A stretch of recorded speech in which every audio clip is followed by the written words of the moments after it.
వీటీ న్యూస్కి స్వాగతం. ముందుగా ముఖ్యాంశాలు. ఫలించిన శ్రీకాళహస్తి ఎమ్మెల్యే బొజ్జల సుధీర్ రెడ్డి ప్రయత్నాలు. త్వరలో పునఃప్రారంభం కానున్న స్కిట్ ఇంజనీరింగ్ కళాశాల.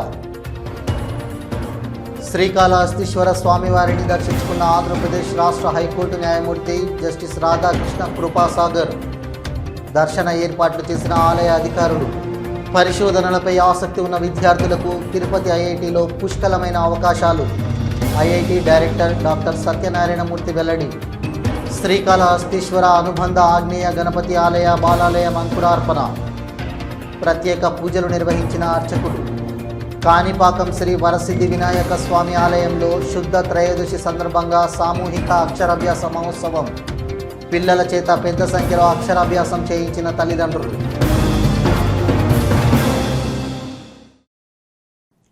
ఈ విద్యా సంవత్సరం నుంచే శ్రీకాళహస్తి స్కిట్ ఇంజనీరింగ్ కాలేజీలో అడ్మిషన్లకు సన్నాహాలు చేస్తున్నారు.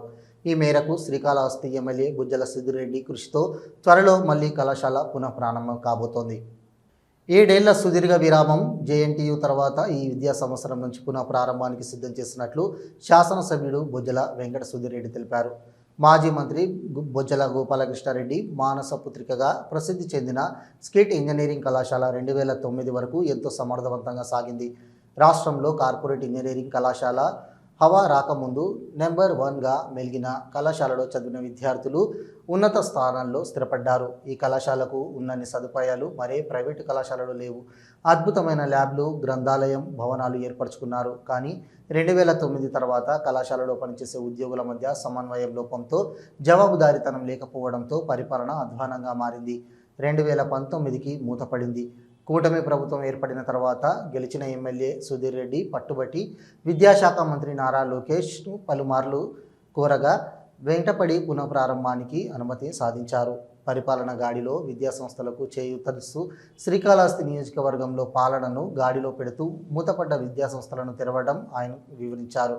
పంచాయతీరాజ్ అతిథి గృహంలో ఏర్పాటు చేసిన మీడియా సమావేశంలో ఆయన మాట్లాడుతూ శ్రీకాళహస్తిలో 1999లో తన తండ్రి బొజ్జల గోపాలకృష్ణారెడ్డిని నియోజకవర్గంలోని నిరుపేదలకు అందుబాటులో సాంకేతిక విద్యను అందించుటకు దేవాదాయ శాఖ పరిధిలో జేఎన్టీయూ ఇంజనీరింగ్ కళాశాలను ఏర్పాటు చేశారన్నారు. అయితే 2019 నుంచి ఈ కళాశాల పర్యవేక్షణ కోరబడి మూతపడిందన్నారు. తాను ఎన్నికల సమయంలో పునః ప్రారంభానికి భరోసా ఇచ్చానన్నారు. ఈ మేరకు పలుమార్లు విద్యాశాఖ మంత్రి నారా లోకేష్తోనూ ముఖ్యమంత్రి చంద్రబాబు నాయుడు దృష్టికి తీసుకువచ్చామని అనంతరం మనజయని అప్పగించినట్లు ఈయన నిర్ధారించారన్నారు. 2 ఏళ్ల పాటు దేవస్థానం ఆర్థిక సహాయం శ్రీకాళహస్తి దేవస్థానానికి అనుబంధంగా నిర్వహించే జేఎన్టీయూ ఇంజనీరింగ్ కళాశాల పునఃప్రారంభానికి 2 ఏళ్ల పాటు దేవస్థానం ఆర్థిక సహాయం చేయడానికి ప్రత్యేక కమిటీ జూలై 4వ తేదీ సమావేశమని నిర్ణయం తీసుకున్నట్లు తెలిపారు.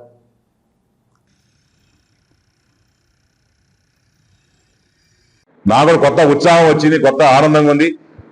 Skit college next August ending ఆ టైంలో మరి రెడీ చేయబోతా ఉన్నా. దగ్గర 3.4 కోట్లు మరి జేఎన్టీయూ నుంచి లోకేష్ గారు చెప్పారు. అక్కడి నుంచే మరి వాళ్ళు తీసుకొచ్చి వాళ్ళే ఎక్కడ కూడా టెంపుల్ నుంచి రూపాయి పెట్టుకోకుండా temple will give lease to JNTU. Lease రూపంగా ఇచ్చి వాళ్ళకి లీజ్ డబ్బు కట్టే సంవత్సరాల కింద కడితే అనంతపూర్ జేఎన్టీయూ వాళ్ళు వచ్చి మెయింటైన్ చేసే పరిస్థితి, అది కూడా ప్రాసెస్ లో ఆల్మోస్ట్ ఎండింగ్ లో ఉంది.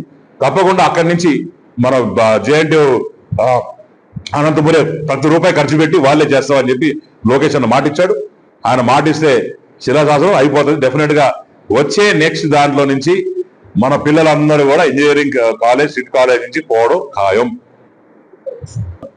ఇద్దరం కలిసి అంటే హడావిడిగా లేకుండా లాస్ట్ టైం తిరిగినట్టు కష్టపడకుండా ప్రతి గ్రామానికి వెళ్ళాలి, ప్రతి గ్రామానికి వెళ్ళాలి. ఎందుకంటే చాలా మంది అంటారు గెలిచాడు మళ్ళీ 4 సంవత్సరాలు వచ్చాడు, 5 సంవత్సరాలు వచ్చాడు, ఆ మాట మనకు వద్దు.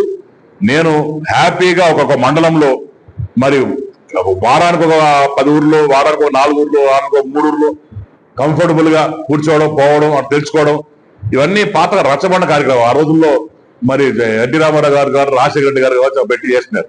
సో ఆ రగా సరదాగా వెళ్ళడం, అందరితో కలవడం, అక్కడ ఏమి సమస్యలు తెలుసుకోవడం, అక్కడక్కడే మ్యాక్సిమం సమస్యలు అక్కడ క్లియర్ చేయడం. ఇప్పుడు మనం ఇక్కడ కూర్చుంటే సమస్యలు వాళ్ళకి వస్తున్నాయి, మనం అక్కడ పోయామనుకోండి ఊర్లో వాళ్ళకి ఇళ్ళ సమస్యలు కానీ నీళ్ళ సమస్యలు కానీ ఏవో సమస్యలు ఉన్నాయో అవన్నీ వాళ్ళ దగ్గరికి ప్రజల వద్ద పాలన పోయి మనం అక్కడే కూర్చొని పనిచేస్తున్న కార్యక్రమం అది త్వరలో చేయబోతున్నాం. దానికి కూడా నోటిఫికేషన్ ఏమవుతుందో ఎప్పుడెప్పుడు ఏ గ్రామాలు పోతున్నాం అవన్నీ కూడా మన ప్రెస్ మిత్రులకు ఇవ్వడం జరుగుతుంది. శ్రీకాళహస్తీశ్వర ఆలయంలో తిరుచి వాహన సేవ నేత్రపరంగా నిర్వహించారు. జ్ఞానరూపిణి మంగళకర స్వరూపిణి జ్ఞాన ప్రసూనాంబ దివ్య మంగళకర స్వరూపాన్ని దర్శించుకుంటూ భక్తులు ఆధ్యాత్మిక ఆనందంతో పరవశించారు. ప్రాకారోత్సవంలో అమ్మవారికి విశేష పూజలు జరిపారు. శ్రీకాళహస్తీశ్వరాలయంలో శుక్రవారం రాత్రి శ్రీ జ్ఞాన ప్రసూనాంబాదేవి తిరుచి వాహనంపై భక్తులకు దర్శనమిచ్చారు. ఆలయంలోని అమ్మవారి సన్నిధిలో అమ్మవారి ఉత్సవమూర్తికి విశిష్ట దివ్య అలంకారాలు చేసి తిరుచి వాహనంపై కొలువు తీర్చి ఆలయ ప్రాకారోత్సవం చేపట్టారు. మంగళ వాయిద్యాలు భక్తుల శివనామస్మరణల నడుమ అమ్మవారి ఉత్సవమూర్తిని ఆలయ ప్రాంగణంలో అత్యంత వేడుకగా ఊరేగించారు. ఆలయ ఆవరణంలోని రాతి ధ్వజస్తంభం వద్ద అమ్మవారి ఉత్సవమూర్తికి మంగళ వాయిద్య నీరాజనాలు సమర్పించారు. అనంతరం ఊరేగింపుగా తీసుకువచ్చి అమ్మవారి సన్నిధిలో కొలువు తీర్చి ధూపదీప నైవేద్యాలు నివేదించి మంగళహారతులు సమర్పించారు. విశేష సంఖ్యలో భక్తులు దివ్య మంగళకర స్వరూపిణి జ్ఞానప్రసూనాంబికా దేవిని దర్శించుకుంటూ శివనామ స్మరణలు చేస్తూ ఆధ్యాత్మిక ఆనందంతో పరవశించి ప్రణమిల్లారు.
ప్రముఖ పుణ్యక్షేత్రమైన శ్రీకాళహస్తీశ్వర స్వామివారి దేవస్థానానికి ఆంధ్రప్రదేశ్ రాష్ట్ర హైకోర్టు జడ్జి వి రాధాకృష్ణ కృపాసాగర్ శ్రీకాళహస్తీశ్వర స్వామివారి దేవస్థానానికి విచ్చేశారు. వారిని దేవస్థానం అధికారులు స్వాగతం పలికి శ్రీ జ్ఞాన ప్రసూనాంబ సమేత శ్రీకాళహస్తీశ్వర స్వామివారి ప్రత్యేక దర్శనం చేయించారు.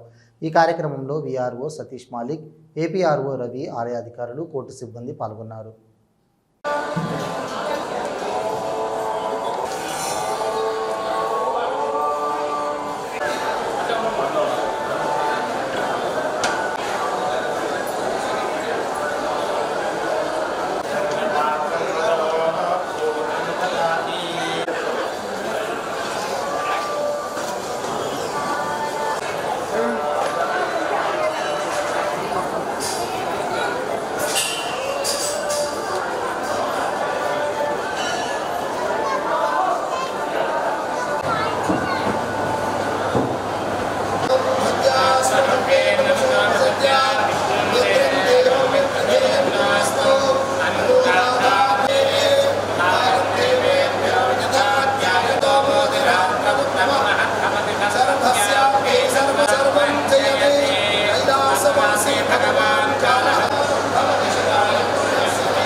ప్రముఖ పుణ్యక్షేత్రమైన శ్రీకాళహస్తీశ్వర స్వామివారి దేవస్థానానికి అనుబంధ ఆలయమైన 3వ మాడవీధిలో ఉన్న ఆగ్నేయ గణపతి స్వామికి దేవస్థానం ప్రధాన అర్చకుల ఆధ్వర్యంలో బాలాలయం అంకురార్పణ కార్యక్రమాన్ని ప్రారంభించి విశేష పూజలు నిర్వహించిన అనంతరం పూర్ణాహుతి కార్యక్రమాన్ని నిర్వహించారు.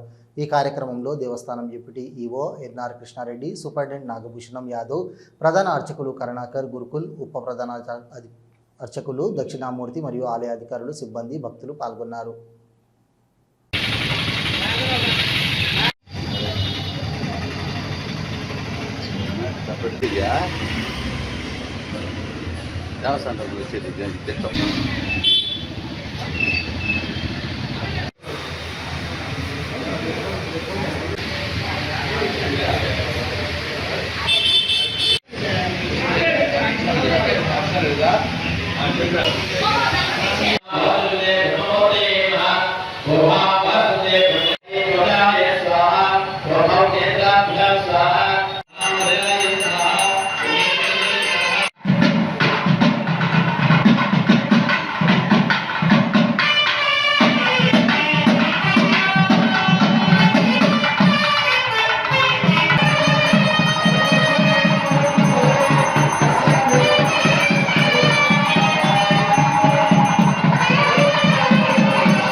శతమానం భవతి శతాయ పురుష సదేంద్రియ ఆయుష్యేంద్రియే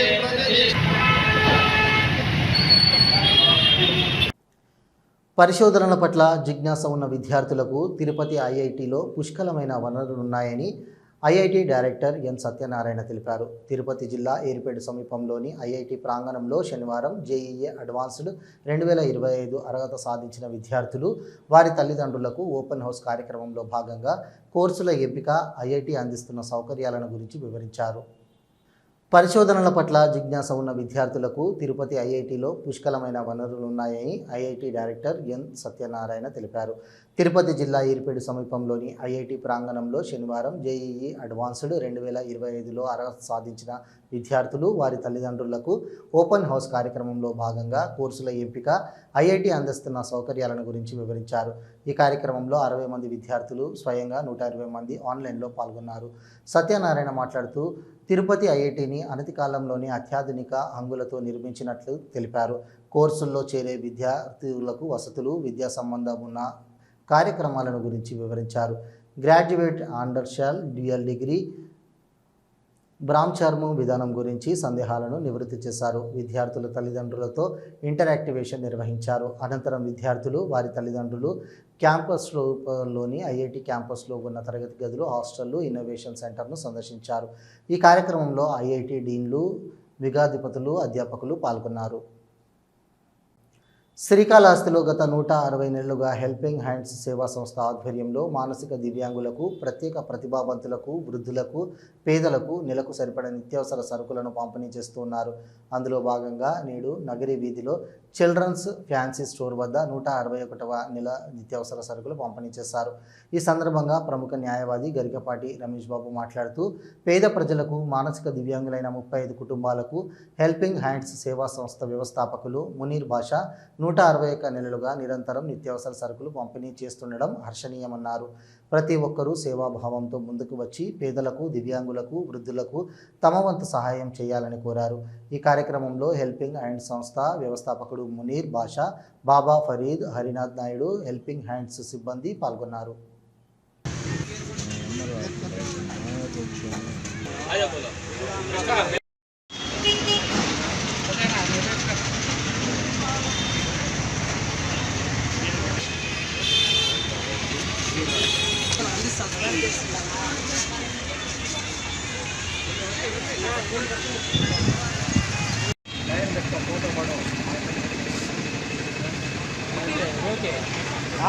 మా పక్కరా